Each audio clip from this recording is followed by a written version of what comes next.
Hi guys, my name is Bukhari. I'm an international dental graduate from Pakistan. I joined Scholars Dental in September 2020. I really loved the course, especially Dr. Ahmed's lectures. He builds complicated concepts in a very simplified way.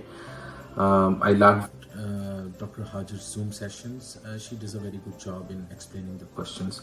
Unfortunately, I could not take AFK exam in February 2021. As you all know, that exams got cancelled. So I decided to take INBDE instead in March. And with this course, the good thing is I was able to pass my exam in my first attempt.